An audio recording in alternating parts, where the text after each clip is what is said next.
नीलम गोरे या नाराज असल्याची सूत्रांची माहिती मिळते। विधान परिषद सभापती पद मिळणार नसल्यामुळे नीलम गोरे नाराज आहेत का, हा सवाल आता उपस्थित होतोय। विधान परिषद सभापती पदासाठी नीलम गोरे या इच्छुक होत्या। विधान परिषद सभापती पद हे शिवसेनेला मिळणार आणि सभापती नीलम गोरे होणार अशी मागणी शिंदेने केली असल्याची सूत्रांची माहिती आहे। परंतु आता भाजपाकडून राम शिंदे यांच्या नावावर शिक्कामोर्तब झालेला आहे। त्यांनी अर्ज देखील दाखल केला। त्यामुळे नीलम गोरे नाराज आहेत का, हा सवाल उपस्थित होतोय। विधान परिषद सभापती पदासाठी नीलम गोरे इच्छुक होत्या,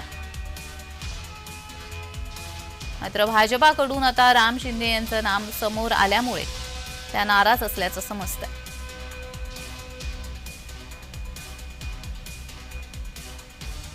विधान परिषद सभापती निवडणूक ही थोड्या दिवसांनी होणार आहे आणि इतकी काळ ही रिक्त असलेली जागा आता भरली जाणार आहे।